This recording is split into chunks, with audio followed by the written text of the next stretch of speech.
There's a phrase that echoes through the Metal Gear universe. War has changed. But what about the games that told us that? This is the story of a series that redefined the boundaries of storytelling in games. A franchise born from creative limitations, grown through mad ambition, and killed by cold corporate logic. This is not just a timeline, this is a requiem. For the player who believed in vision, in art, and in heroes who wore cardboard boxes. This is the rise and ruin of Metal Gear. Metal Gear wasn't born in luxury, it was birthed in limitation. The MSX2 had serious hardware constraints, making action-heavy games a nightmare. So a young Hideo Kojima flipped the table. The system couldn't handle fast combat, but what if the player avoided it? Thus, stealth was born. Players took on the role of Solid Snake, infiltrating outer heaven to stop a nuclear weapon named Metal Gear. The mechanics were basic by today's standards, but it was the philosophy that mattered. You weren't a superhero, you were vulnerable. You had to think, adapt, and survive. Metal Gear 2, Solid Snake, was Kojima's true expansion of the vision. Complex AI, patrolling guards, a radio system, emotional stakes. It was the proto-MGS, decades ahead of its time, but these titles remained obscure outside of Japan. Then came Metal Gear Solid on the PlayStation. This wasn't just a game, this was Kojima Unleashed. From the moment Snake emerges from the water at Shadow Moses, it's clear you're playing something different. The game opens with an infiltration and ends with a meditation on genetics, war, and identity. But it's how it's told that changed everything. Cinematic cutscenes, voice acting that felt like Hollywood, stealth mechanics layered with gadgets and strategy, and a boss fight where you had to plug your controller into another port to win. MGS wasn't content to entertain, it wanted to mess with you, psychologically, narratively, and mechanically.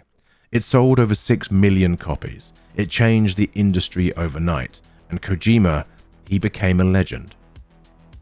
The sequel was a bait and switch that became a masterclass in subversion.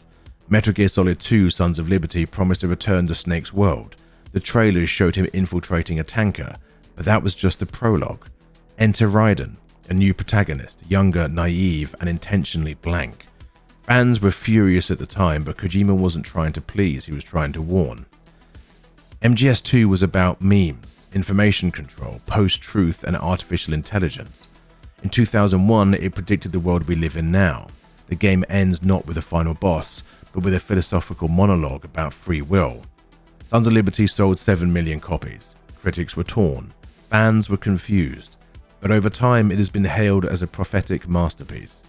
Kojima wasn't just telling a story, he was interrogating reality. If Metal Gear Solid 2 was high-concept philosophy, Metal Gear Solid 3 Snake Eater was raw, grounded humanity. Set in the 1960s, you play as Naked Snake, the man who would become Big Boss. This game stripped away the tech and dropped you into the jungle. You had to hunt for food, tend to injuries, camouflage yourself, and adapt to nature.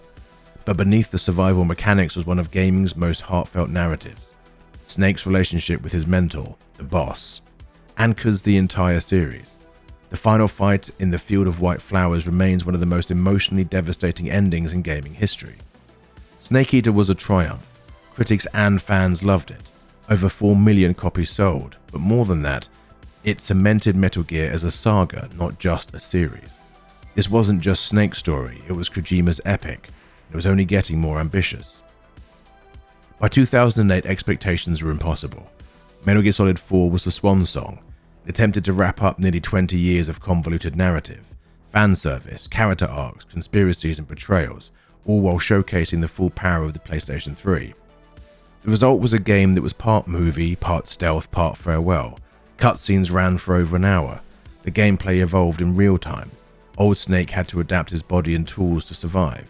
And for many, it delivered. Reviews were glowing. Sales hit over 6 million copies. But some critics saw the cracks. The game relied heavily on nostalgia. It ended Snake's story, but at the cost of newcomers ever truly understanding it. Still, this was Kojima's mic drop, or at the time so it seemed. In between main entries, Kojima continued exploring Big Boss's story in Peace Walker for the PSP. It introduced base building, recruitment mechanics, and co-op, all ideas that would return in the next Metal Gear Solid installment. It wasn't a throwaway, it was a foundational pillar. Then came Metal Gear Rising Resurgence, a chaotic hyper-violent spin-off starring Raiden, developed by Platinum Games. Kojima didn't direct, but his fingerprints were everywhere. Though divisive at launch, its meme-fueled legacy has only grown, becoming a cult favourite for its wild tone and razor-sharp combat. Metal Gear Solid 5 was meant to be Kojima's ultimate statement, split into Ground Zeroes, a controversial paid prologue, and The Phantom Pain. It brought open-world freedom to the stealth genre, Fulton balloons, dynamic weather, player-created stories. It sold over 6 million copies. Critics called it a gameplay masterpiece, but underneath it, something was missing. Chapter 2 was incomplete. Chapter 51, the true ending, was cut. Storylines dropped off abruptly. Kojima's name was removed from the box.